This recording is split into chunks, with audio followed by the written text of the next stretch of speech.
Hello दोस्तों, कैसे हैं आप? आई होप आप सब अच्छे होंगे और आपकी एनडीए की एग्ज़ाम की प्रिपरेशन भी अच्छी चल रही होगी। तो दोस्तों, आज मैं आपके लिए लाई हूँ 2012 पेपर फर्स्ट का एक क्वेश्चन जो ग्रेविटेशन चैप्टर से है। और ये क्वेश्चन थोड़ा सा ट्रिकी हो सकता है। ये इजी है बट ये थोड़ा ट्रिकी है। You have to apply your concepts over here. ठीक है, तो हम क्वेश्चन पढ़ते हैं और उसके बाद मैं थोड़ा कुछ चीज़ें डिस्कस करूँगी। उसके बाद हम इस क्वेश्चन को सॉल्व करेंगे।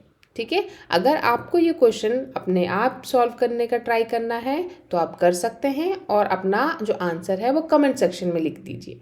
ठीक है, तो चलिए स्टार्ट करते हैं।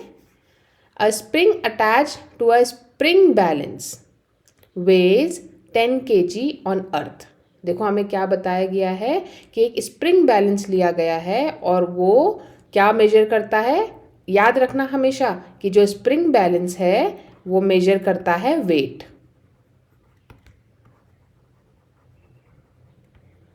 It measures wait. अभी बताऊंगी वो वेट कैसे मेजर करता है। ठीक है, तो अभी आप देखिए कि वो वे करता है। आप देखोगे अगर रीडिंग तो 10 kg वे करता है अर्थ में। ठीक है, हमारी अर्थ में, बिकॉज हमारी अर्थ में ग्रेविटी है। ठीक, now the body attached to the same spring balance is taken to a planet. अब हम जो ये बॉडी को है और स्प्रिंग बैलेंस है इसको किसी और प्लैनेट में लेके जाते हैं और फिर वहाँ पे मेजर करते हैं। तो आपको निकालना है कि अब वेट कितना होगा। उन्होंने एक चीज़ और आपको गिवन है कि वहाँ पे जो उस प्लैनेट में ग्रेविटी है वो अर्थ की ग्रेविटी के जस्ट हाफ है। ठीक है, तो मैं लिख लेती हूँ कि जो वहाँ की ग्रेविटी है it is just half of the gravity of the earth. ठीक है, ये मैंने गिवन में लिख दिया है। और एक दूसरी चीज़ है गिवन में जो आपका मैं लिख देती हूँ, weight on earth it is 10 kg। ठीक है, तो देखिए दोस्तों यहाँ पे लिखा गया है weight on earth and it is 10 kg। आप ये वंडर कर रहे होंगे कि वेट की यूनिट तो न्यूटन होती है, बट अगर हम प्रैक्टिकल यूनिट देखें वेट की तो प्रैक्टिकल यूनिट होती है kgf। तो ये जो f है it is because of the gravity. तो अब आप देख सकते हैं now it is the gravitational unit of the force. ठीक है, अगर आपको यहाँ से f हटाना है तो you will have to multiply the acceleration due to gravity जो कि g है। ठीक है, तो अब मैं आपको कह रही थी कि जो स्प्रिंग बैलेंस है वो वेट मेजर करता है and it does not measure the mass. आप ये कंफ्यूज मत होना। अब देखो आपको हम कहते हैं कि कई बार आपका जो स्प्रिंग बैलेंस है कि वो मास भी मेजर करता है। तो वो मास हम कैसे निकालते हैं? Spring balance actually force measure करता है। ठीक है, तो फोर्स को हम केजी में से लिखते हैं कि जो फोर्स होता है या वेट होता है उसको डिवाइड कर देता है, जो स्प्रिंग बैलेंस है जी से डिवाइड कर देता है and then you get the mass. ठीक है, वरना आप सिंपली भी कह सकते हैं जो स्प्रिंग बैलेंस है वो वेट को मेजर करता है।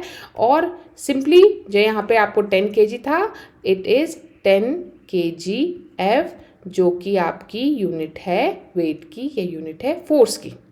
ठीक है, नाउ चलो इस क्वेश्चन को सॉल्व करते हैं। ये क्वेश्चन अब आपको आई होप कि थोड़ा सा इजी हो गया होगा। ठीक है, तो अभी हमें पता है कि the weight of body on earth is 10 kg। ठीक है, तो weight of body on planet, जब हम उसे किसी और प्लैनेट में ले गए तो लेट्स से उसका वेट क्या था। आप सिंपली लिख सकते हैं मास उस बॉडी का into acceleration due to gravity. ठीक है, अब देखो मैंने यहाँ पे क्या लिखा है, this 10 kg can be, this is actually the mass, है ना। और मैंने कहा था अगर आपको वेट बनाना है तो आप इसे फोर्स और यू कैन से ग्रेविटी से मल्टीप्लाई कर लेते हैं। ठीक है, तो यहाँ पे अगर मुझे निकालना है तो मास को मैं ऐसे ही रहने देती हूँ, इट इज़ 10 kg ओनली। और मैंने देखा कि ये जो ग्रेविटी थी वो अब मेरी क्या हो गई है, जी के जस्ट हाफ हो गई है। आपको पता है what is g? g is 9.8। तो मैं यहाँ पे g की वैल्यू ना रख के इसे सिंपली g रहने देती हूँ, क्योंकि मुझे एट द एंड जो आंसर मिलेगा वो kgf में मिल जाएगा। ठीक है, सो ये कैलकुलेट हो गया 5 and it is coming out to be 5g। और आप इसको ऐसे भी लिख सकते हैं, this g is acceleration due to gravity, ये ग्राम नहीं है। ठीक है, तो आप इसको लिख सकते हो 5 kgf। अब देखो दोनों की यूनिट हो गई है सेम। ठीक, तो यहाँ पे आप कह सकते हो कि जो वेट ऑफ बॉडी होगा on the planet it will B 5 kgf। और देखते हैं क्या ये हमारे पास ऑप्शन है। यस, हमारे पास ऑप्शन नंबर सी 5 kg आपका है। आप 5 kg लिख लें या 5 kgf वेट लिख लें, ठीक है, it is the same thing. देखिए यहाँ पे भी आपको लिखा होगा इट वेज 10 kg। उसने ये नहीं कहा है कि उसका मास 10 kg है, रादर देन उसने कहा है कि इट इज़ वेइंग 10 kg, जो कि आपको कंसिडर करना है कि ये जो फोर्स होगा it will be 10 kgf which is the gravitational practical unit of weight और gravitational practical unit of force.